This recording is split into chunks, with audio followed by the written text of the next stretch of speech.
டே மட்டி, மடையா, மூடா, எல்லாரும் எழுந்திங்க வாங்கடா, சீக்கிரம் வாங்கடா.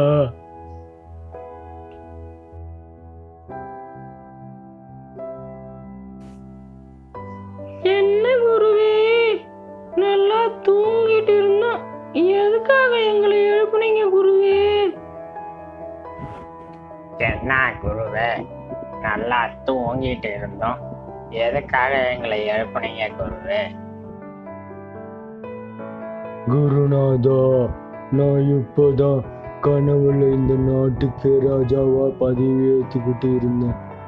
அந்த நேரம் பார்த்து என்னை எழுப்பிட்டீங்க குருநாதா.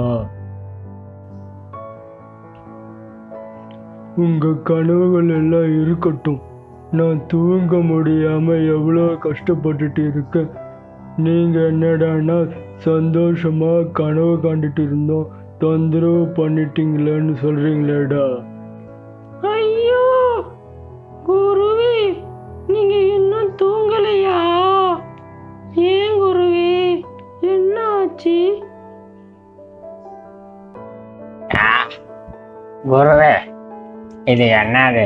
சின்ன சின்ன பறவைங்க நம்மள ஏன் கிடைக்குது குருவே? குருநாதா, இது என்ன அதிசயமா இருக்கு.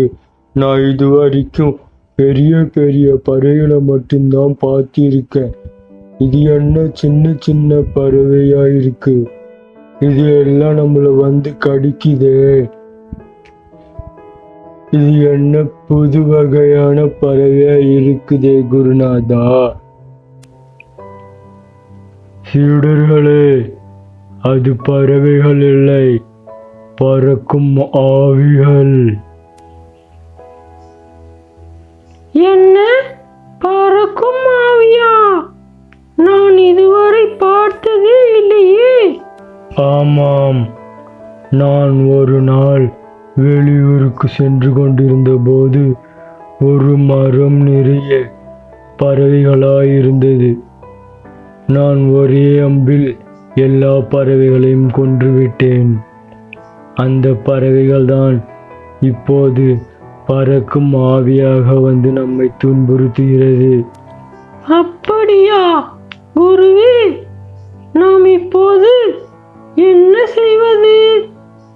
நாங்கள் வேண்டுமானால் இந்த பறக்கும் ஆவிகளிடம் மன்னிப்பு கேட்கிறோம் குருவே. அன்புள்ள ஆவியே, எங்கள் குருவின் குற்றத்தை மன்னித்து எங்களுக்கு தொந்தரவு தராமல் இருங்கள். இப்போது அதை பிடித்து எப்படி கொள்வது என்று கூறுங்களடா. குருவே, ஒவ்வொரு பறவையாய் பிடித்து தூக்கில் தொங்கவிடலாம் குருவே. அதை விட அதற்கு கிச்சி கிச்சி மூட்டினால் அது சிரித்து கொண்டே இருக்கும். அப்போது ஊசியால் குத்தி கொலை செய்து விடலாம் குருநாதா. சரி சரி, முதலில் ஒவ்வொரு பறவைகளாய் பிடியுங்கள். குருவே, இந்த பறவைகளுக்கு மந்திரம் தெரியும் போலிருக்கு. அதனால்தான் நம் திட்டத்தை தெரிந்து கொண்டு மாயமாய் மறைந்து விட்டன. வேறு வழியில் தான் பிடிக்க வேண்டும். இந்த பறவைகளுக்கு எதிரியாக ஏதாவது பூச்சிகளை கொண்டு வரலாமா? இது நல்ல யோசனையாக இருக்கிறதே. பறவையும் பூச்சியும் சண்டை போட்டு கொண்டிருக்கும், நாம் நிம்மதியாக தூங்கலாம். மட்டியும் நானும் காட்டுக்கு போய் மூட்டை பூச்சிகளை பிழைச்சிட்டு வர்றோம் குருவே. சரிடா மடையா, 2 பேரும் போய் நிறைய மூட்டை பூச்சிகளை பிடிச்சு பையில போட்டு கொண்டு வாங்க.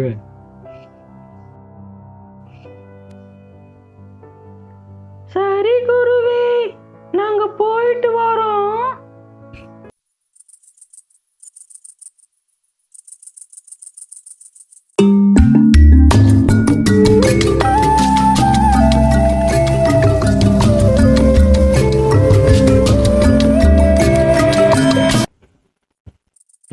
மட்டி, இந்த மூட்டை பூச்சிகளை எங்க போய் தேடுறது? செடிக்குள்ள புதருக்குள்ள தாண்டா எங்கேயாவது இருக்கும், தேடி பாருடா. எல்லா பூச்சியையும் புடிடா மடையா.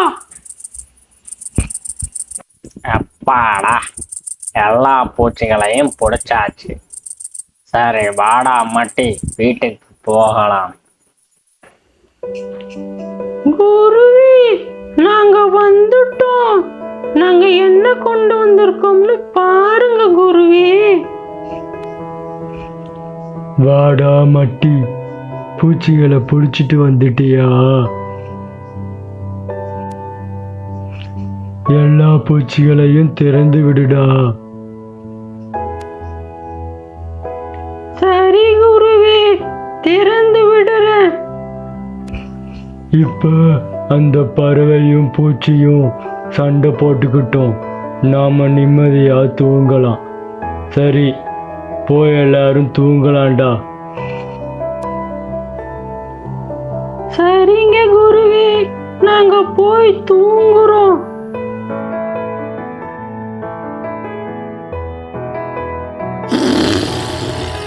இது என்ன பூச்சி கடிக்குது?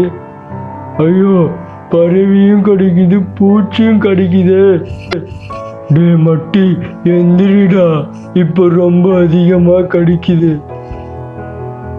குருவே, இப்போ என்ன செய்யறது குருவே?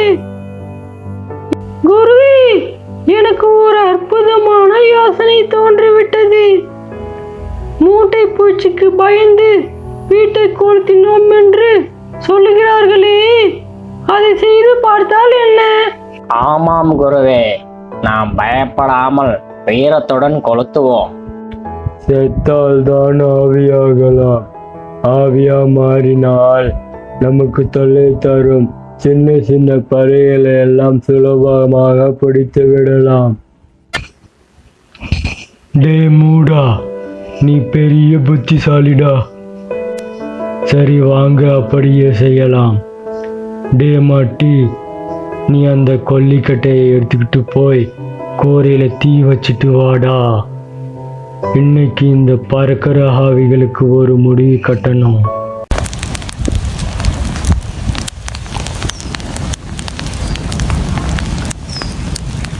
ஐயோ குருவே, இந்த நெருப்பு பூச்சியோட ரொம்ப அதிகமா கடிக்குது குருவே, என்ன காப்பாத்துங்க.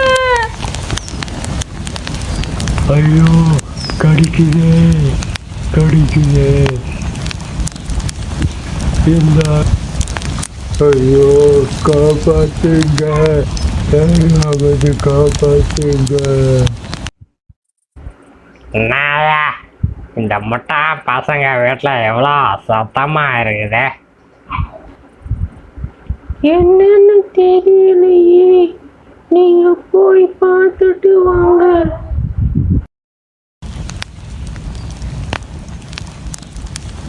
ஐயா, இப்படி பத்திக்கிட்டு எரியுது, என்ன பண்றது? சரி, தண்ணியை கொண்டு வந்து ஊற்றி அணைக்கலாம்.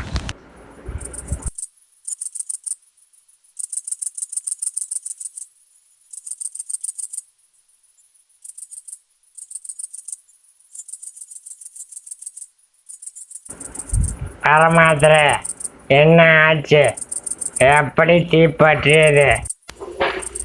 நாங்க மூட்டை பூச்சிய கொல்ல மூட்டை கொளுத்தினோம். ஆமா. ஏடா மொட்டா பசங்களா, மூட்டை பூச்சியை கொல்றதுக்காக வீட்டை நீங்களே தீ வச்சு கொளுத்துறீங்களாடா? ஆமாம். ஏடா பாவீங்களா, நான் மட்டும் வரலன்னா என்ன ஆகியிருக்கும்? என்ன ஆகி இருக்கும்? நீங்க எல்லாம் சத்திருப்பீங்க, முட்டா பசங்க. இந்த அறிவு கட்ட முனுசாமி மட்டும் வராம இருந்திருந்தா நாம இந்நேரம் செத்து ஆவியாகி இருக்கலாம்.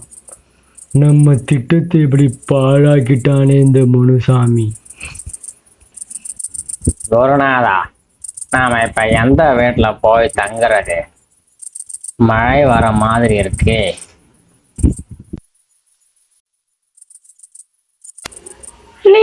எப்பவும் போல மிகப்பெரிய புத்திசாலின்னு நிரூபிச்சிட்டீங்க குருவே. என்ன ரொம்ப புகழாதீங்கடா, எனக்கு புகழ்ச்சி பிடிக்காது.